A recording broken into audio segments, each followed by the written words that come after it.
Hello, Assalamualaikum semua. Selamat malam. Terima kasih. Selamat kembali lagi ke Say It As It Is. So malam ni syukur kita dah 9 episod ya. Pejam celik. Saya teruja nak introkan tentang session kita pada malam ini. Apa-apa hal pun, kalau siapa yang tengah menonton tu boleh share dengan kawan-kawan sebab malam ni kita bakal mendengar satu perbualan yang memberi inspirasi. Okey, apa-apa pun kita nak bertanya khabar dulu kepada ahli panel yang ada bersama kita. First kali kita punya tetamu istimewa Mr. Suthan. How are you, brother? Hai brother, baik, terima kasih. Terima kasih kerana Thank you so menjemput much. untuk sesi talking ni. No problem. Kejap lagi kita akan cerita dengan lebih lanjut tentang Mr. Suthan dan perusahaannya. Apa khabar Pak Razak? Alhamdulillah baik. Alhamdulillah, Pak Razak dah makan, kita belum makan lagi, Bro Suthan kan? Betul. Tak pastilah, tadi mungkin Pak Razak makan baru appetizer baru. Anyway, harap-harap malam ni kita kenyang dengan pengisian-pengisian yang kita boleh sajikan dan bincangkan dalam Say It As It Is episod ke-9. So untuk recap rakan-rakan yang sedang menonton, pada minggu lepas kita menyaksikan satu perbualan juga yang diadakan secara langsung bersama seorang usahawan, dan pada waktu itu kita bincangkan tentang tips melancarkan penghijrahan dari dunia corporate kepada dunia keusahawanan. Malam ni pula kita akan sembang-sembang tentang ni, saya dah translate Bro Suthan, keberanian dan survival dalam bisnes. So kita ada bersama kita malam ni Bro Suthan, Suthan, seorang usahawan gas memasak daripada Beli Gas. So Facebook beliau adalah Beli Gas My, dan malam ni kita turut menyiarkan secara live di Beli Gas My. So Bro Suthan, boleh tak kita dengar serba sedikit your background so that our listeners can know you better from start? Boleh, tak ada masalah. Silakan. So, nama saya Suthan dan saya daripada Kajang. Sebelum saya memulakan Beli Gas, sebenarnya I was a jet setter. I was actually travelling through Southeast Asia. Di mana saya tengah membina enterprise apps, platforms dan portals untuk telco. Then I remember tahun lepas dalam bulan 3, COVID-19 kicked in. And I found myself dekat Malaysia back again. Dalam bulan April pula, tiba-tiba jadi global pandemic, right?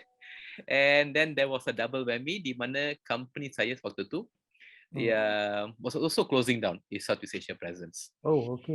Right? Sebab company saya, dia punya shareholder ialah Spanish. Dia at the time kan paling teruk terjejas waktu tu. Betul. So mereka dah, orang cakap they had a cold feet and they decided that it is the right thing to close down Southeast Asia presence untuk lean down dia punya operation. And at that time lah tu lah kan, I think everyone, bukan saya saja, everybody was going through some kind of a dilemma. Tapi untuk saya, I felt extra responsible untuk staff saya yang kerja dengan saya yang tiba-tiba hilang pekerjaan di dalam middle of a global pandemic. And of course around me, my community, orang-orang yang sekeliling saya, kebanyakannya yang dalam golongan B40 pula, tiba-tiba stuck dekat rumah, tak ada duit savings, tak ada fund. Yalah tu. Kan? So initially I was giving food donations. Tapi waktu tu saya realise that food donation ni, even though it's a very, orang cakap niat tu murni, but people feel indignified bila dia orang ambil wang ke, duit ke, barang ke. Faham perasaan tu kan? Right? So I faham that people do not want that. Orang bukan nak minta duit, derma. Mereka nak kerja. So that's when I decided to do something about it, and we decided to do Beli Gas. The moment the first lockdown was lifted dalam bulan Jun 2021, kita pergi incorporate Beli Gas, and the rest is history in the making lah, rasa. Wow, laju betul Suthan. Yeah. You sendiri macam mana Suthan? You tak terkejut ke dengan all this, ataupun you are already mentally prepared?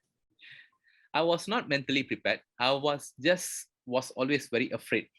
Tetapi I always believe kita we were always given a ramp. Setiap kali kita ada ramp. Moratorium tu saya always consider as a ramp. So I rasa moratorium ni 6 bulan, saya ada 6 bulan untuk try something out before things becomes much more worse. So I need to do something. I rasa benda yang you know, kita baru beberapa ayat saja yang kita bincangkan, tapi antara pengajaran yang kita boleh dapatnya adalah bertindak dengan cepat dan segera. Betul. Kan? Dan kalau nak bertindak dengan cepat dan segera tu, kita kena bijak mengawal emosi lah. Kalau kita hanyut dengan emosi kita, I think you know, we are inilah boleh orang kata apa macam drifted lah kan, dan buang masa di situ. That's good. Betul. So Bro Suthan, kita ada penonton-penonton setia kita, Syahizam, Assalamualaikum, Waalaikumsalam, dan Bro Afiq, Hai Abang Suthan, Afiq Abdul Aziz Azwa. Wow, sedap nama ni, 4As.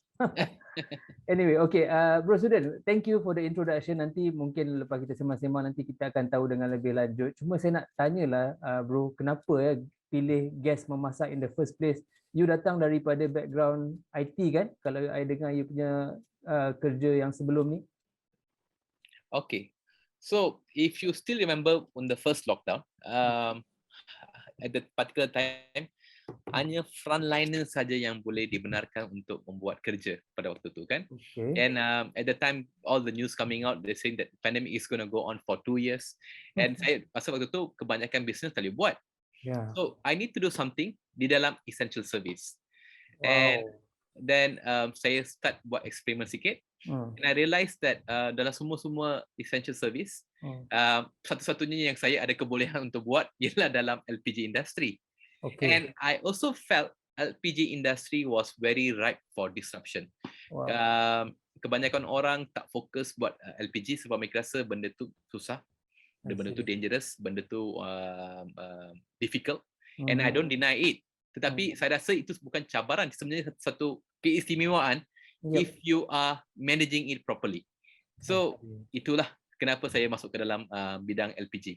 So daripada situ kita dah dapat orang kata hashtag berani lah dekat situ kan, untuk masuk ke tempat yang ramai tak masuk. Dan I think that's a gift on top of having a steady emotion dan juga keberanian, dan of course kena ada kebijaksanaan lah dekat situ. So congratulations to you. Hopefully perbincangan kita seterusnya dapat memberi inspirasi kepada yang mendengar. Dan saya tak sangka juga, betul lah tu kan, apa nama, essential service.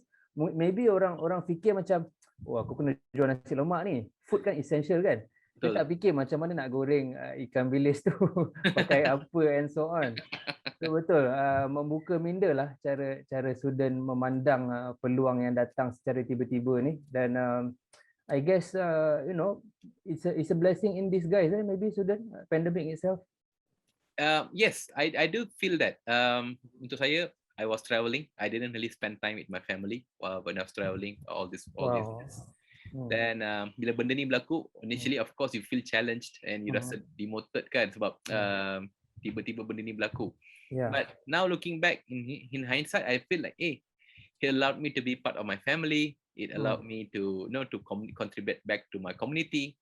And we are also doing something very innovative untuk rakyat Malaysia for the future generations. That's so good. I think banyaklah agama lain sebut cara lain, tapi yang kita biasa orang Melayu dengar ni, bila kita memberi manfaat kepada masyarakat sekeliling kita, Tuhan akan cukupkan untuk kita.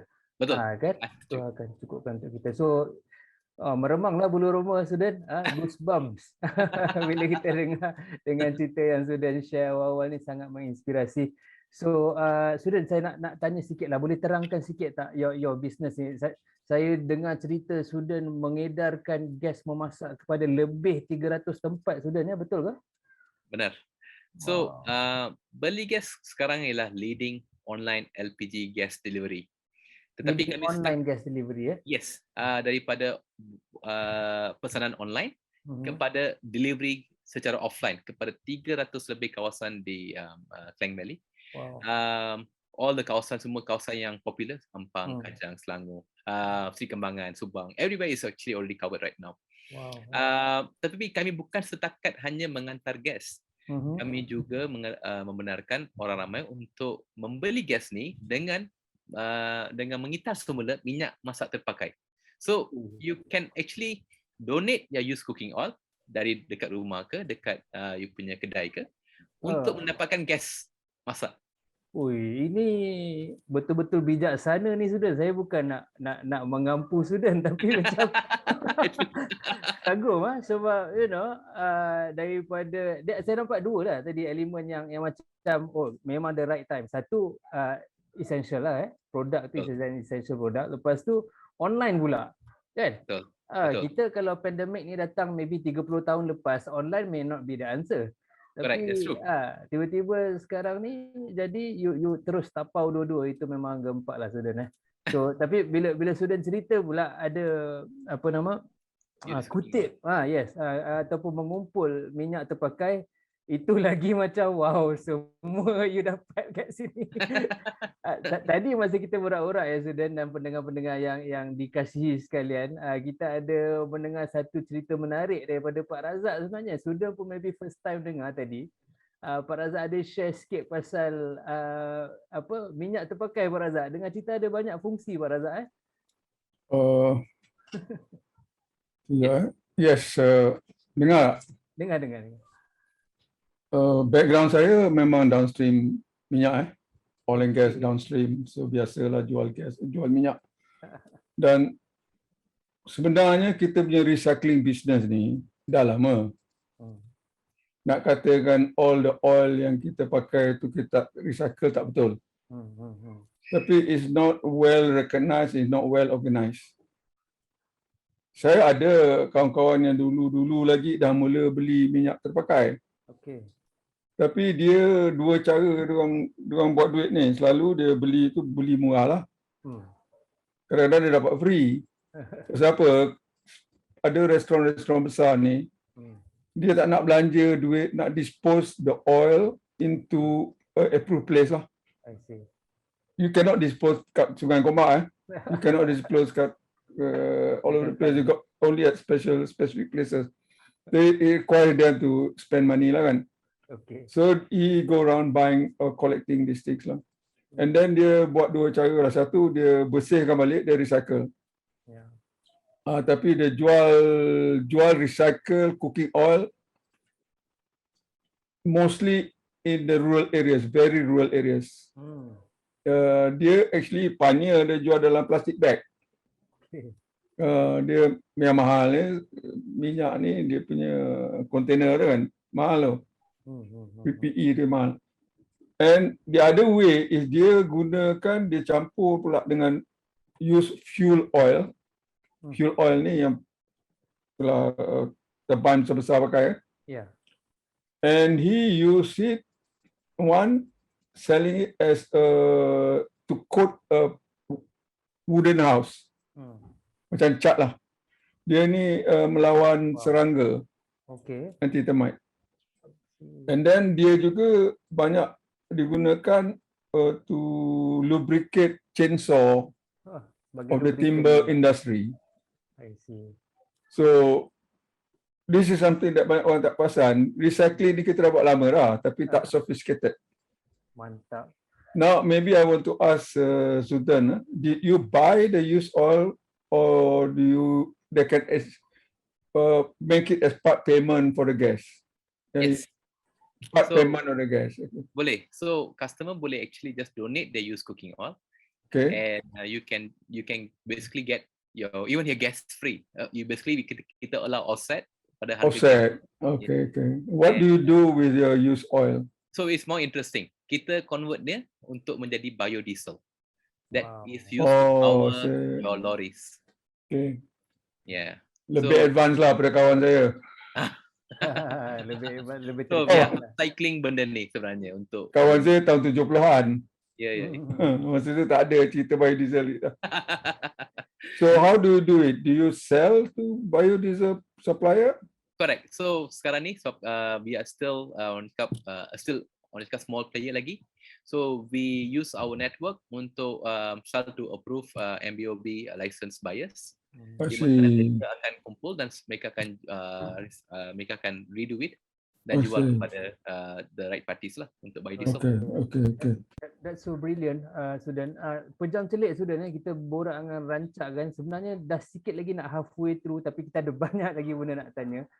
So Suthan nak tanyalah kan, macam mana boleh keluar dengan idea-idea yang brilliant ni? Memang out of the blue ke ataupun you ada guru dan sifu-sifu yang hebat, Suthan? Boleh share sikit tak? Okay, nak cakap ada guru-guru, not really. Not really. But I do a lot of observation and I do a lot of reading.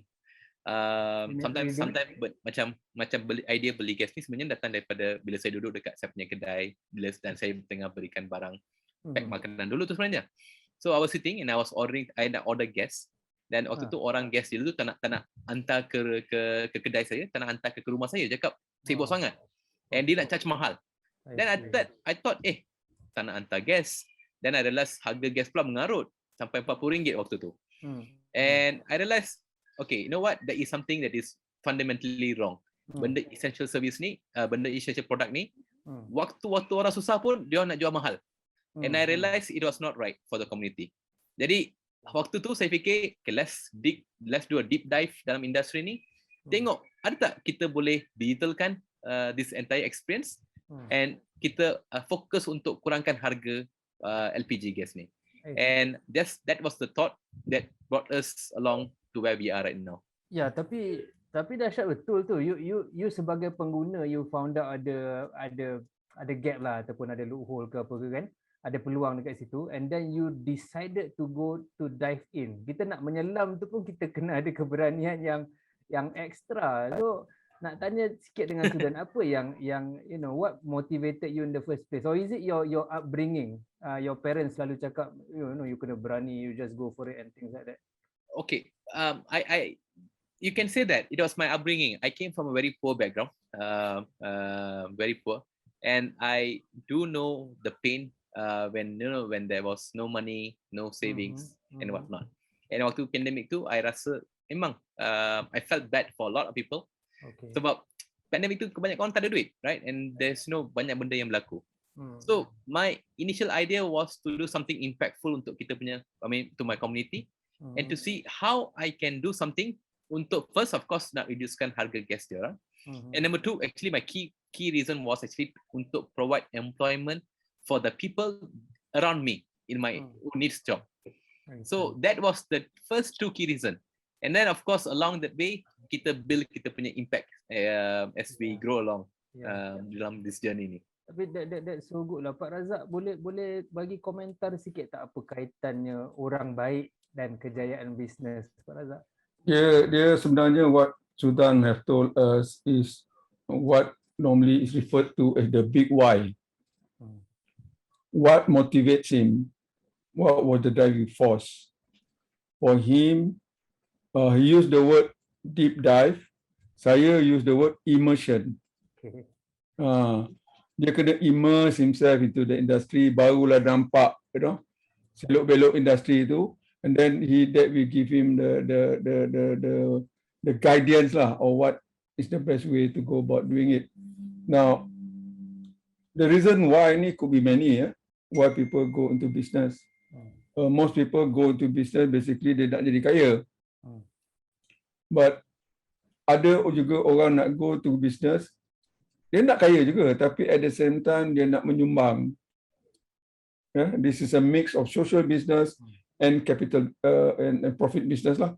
And then that provide the drive lah. Or you willing to immerse yourself in the industry and come up with a solution lah. So what we have done, what we have seen here is a real life demonstration of how a problem can be turned into a business opportunity by using the right approach. And this is something that we always like to people to understand. If there's no problem, there's no opportunity lah. Semua everything okay. Perfect, macam kat syurga lah. tak ada problem kan. And then the best problem that really prompt people to find a solution is where it impact them personally. Okay. In this case, he felt a bit frustrated lah, about this guy charging him too much for gas, and then tak nak hantar ke rumah pula. So most triggers are felt based on personal need lah. Understood. basically, it's so magical lah when we, adjust our perspective, kan, daripada seorang yang negatif yang marah-marah kenapa kau charge mahal sangat and so on, menukarkan kepada menjadi satu peluang kejayaan untuk diri sendiri. So sebelum kita teruskan, kita nak cakap thank you pada Syahril Syafiq kerana join kita ni, geng Syalam ni rasanya. Dan kita nak bagi tahu dengan para pendengar malam ni, ada promosi yang dijalankan oleh Beli Gas, dengan cara anda boleh download dan install di smartphone anda aplikasi Beli Gas, BELIGAS, dan cuba buat pembelian yang pertama, first purchase. Apabila anda buat pembelian pertama menggunakan app Beli Gas, anda boleh key in satu promo code TRYL4H. Okay, trylah TRYL4H. So Suthan, apa yang mereka akan dapat kalau masukkan promo code dalam apps Beli Gas? Untuk kupon kod trylah, anda akan dapat aram RM3 off untuk pembelian pertama menggunakan app Beli Gas. So itu dia hadiah RM3 daripada Beli Gas. Kalau 1 juta orang beli gas di Beli Gas, Suthan akan bagi hadiah RM3 juta kepada rakyat Malaysia. So anyway Suthan, kita dengar yang manis-manis saja Suthan tadi. Cuba Suthan sharekan dengan kita apa cabaran, what are the challenges. Maybe ada rasa down sikit ke, ataupun Suthan memang sentiasa senyum macam malam ni daripada mula-mula. Oh, no. Okay, so banyak cabaran. Memang orang cakap orang yang kebanyakan semuanya ni belakang dia kena cucuk sebenarnya. Dia still say, right? Honestly, the first one is of course MCO. MCO is actually a disruptor, di mana it brought down a lot of industries, it brought down operations, it brought down logistics. Of course, dengan COVID ni sekali dah kan, orang sakit, whatnot and everything. And it is very challenging to try to build a business throughout a pandemic, especially as us where we need to show proof that yang kita ni tengah berkembang, right? So it was very, very hard. And of course, next is kita ni fresh pula dalam industri ni. I didn't have the network, I didn't have the knowledge, tak ada input, tak tahu the expectation macam mana nak buat LPG industry. When I first masuk dalam industri ni, I thought, it's just about moving one cylinder from point A to point B, kita buat duit. But that's not true. You're actually moving thousands of cylinders from point A, warehouse, terminal, ke point B, outlet di semua tempat, dan kepada point C, ke rumah pelanggan. And then while you're also maintaining service discipline to get it right daily, along with the challenges macam lori rosak, pekerja hilang, pekerja COVID, customer unhappy, building app, building operations, it is not easy. And of course, then it comes to the setup itself, kan? Creating process untuk management, untuk administration, untuk licensing, untuk marketing, untuk building SOP. So that we can use it, we can teach it, and we can then empower kita punya team. So that was not easy to do during the MCO. I rasa SU tu, in your name tu, actually dia Superman tu, Suthan. Kan? Macam mana you boleh buat semua benda ni in such a short while? Saya tumpang banggalah jadi orang Kajang, kan. So thank you very much for your insight lah, Suthan. Yang kita ada soalan, Suthan, daripada Afiq Abdul Aziz Azwar. Macam mana dengan coverage kawasan area-area yang pedalaman sikit, orang kata yang hulu sikit? Adakah dah ada coverage ataupun akan ke sana? Our plan is to go nationwide. Sebenarnya our plan is to go Southeast Asia. Tapi for now, we talk about national. But kami nak jadi very hyper local. Kita nak masuk semua kawasan. We have to properly cover it. And then the idea of course kat sini ialah kita kena increase kita punya distribution team, kita kena increase kita punya local area coverage. Untuk ni, that's why we are very, very happy that the country is opening up. So right now we can effectively focus untuk properly cover bukan setakat just the main areas, but actually go very deep into the place. So itu actually our next plan. Really go deep into small places. Oh, that's so good. That's so good. And you can have more reach and you can inspire more people. And I believe you ada juga mengajar, kursus-kursus bisnes di sekitar KL. Betul. Saya sebenarnya an associate professor, ajang professor dekat Taylor's University Lakeside Campus. Wow. I rasa you satu hari ada 30 jam lah, student. Saya pun rasa macam tu lah, tapi aku tak tahu macam mana dapat 6 jam lebih. Kalau kita dalam masyarakat Malaysia ni, ada masyarakat Muslim lah, to be exact, student, bila kita boleh buat macam-macam dalam satu masa ni dan memberi impact dan faedah, itu adalah tanda-tanda keberkatan lah ataupun blessing. So banyak sangat poin yang kita boleh belajar daripada bro student malam ni. Dan kita ada lagi satu komen student daripada sahabat setia kita di Facebook, Encik Hamid Karim. Okey, dia punya komen agak panjang, saya bacakan. This is something that you never done before, but you see the opportunity with a lot of uncertainties and no guarantee during the period of pandemic. What are the basis of your decision making to embark on this type of business journey, and how much business risk were you willing to take during the initial stage of the business? That's number one question. Number two question, how much time you take to come up with business plan and how did you execute the plan? Boleh ke student bagi insight sikit? Soalan pertama, what are the risks that we are willing to take? So I think we really want, the first thing is kita punya mission, right? We really wanted to help people. And we know that for us to help people, kita kena really understand and master this particular industry properly. So we wanted to really go in all out dalam industri ni, and to be honest with you, the first 6 months tu memang kita kena terajang habis-habisan lah belajar belajar the industry. People just think saya sebenarnya buat app saja, tapi not really true. I learn to drive lorry, I learn untuk angkat LPG gas, I learn untuk pergi buat penukaran gas, I pergi jumpa klien. We did everything. Sebab kenapa? You need to have that kind of knowledge before you can get or empower your team, or you can empower your dealers and whatnot. So memang we really went all in, and we were never afraid of meeting failures or losing out. And I won't lie to you, sebenarnya kita banyak gagal juga dalam this entire journey ni. Banyak eksperimen yang kita buat, ada yang banyak yang gagal. Most times people tengok benda ni sebenarnya nampak very easy, but the truth is banyak eksperimen yang kita buat gagal. Macam Thomas Edison lah ya, macam Thomas Edison banyak yang gagal. But we learn to pivot. Kita rasa kalau kita meet in a dead end, okay, so what's next? Kita we pivot. So it's always about that.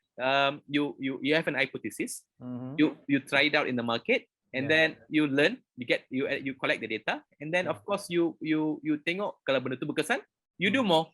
Kalau benda tu tak berkesan, say thank you, let's do another thing. Itu je. So that is so cool from my perspective. Okay, the second question, student, how much time do you take to come up with the business plan? I think our business plan is still evolving. When I say that is because orang fikir my business plan ni I buat sekali and it's just like that. To be honest with you, as we move, as we know about this industry every single day, as we are learning, kita rasa every single day I rasa I found the most best model already. Tetapi a couple of days later I learned something new and I'm like, okay, you know what, I can do this even more, right? So business model tu kita ambil probably just in the initial one was just about less than a month to test certain ideas. But to be honest with you, our business model has been evolving. In fact, even today, I was in our office today, and we were actually looking to evolve our model even more further. So I think it's a continuous experiential or experiment kind of a process untuk business model. Sentiasa berkembang kaizen. Pak Razak, saya nak tanya sikit lah, is this sort of magic applicable to other businesses, Pak Razak? Dalam masa sama dia berkuli, dalam masa yang sama dia test the market, dalam masa yang sama dia evolve. Macam mana tu, Pak Razak? Boleh guna? Dia rasanya Suthan have proven it can be done. Because Suthan was not trying to boil the ocean. He did not want to conquer the whole country. I'm not sure where he started. Maybe his first attempt was only Kajang. Betul. Then dia masuk bangi sikit kan. So this is where we always suggest to our participant of training program, define your entry point, define your beachhead, and use that as an experience as a lab. When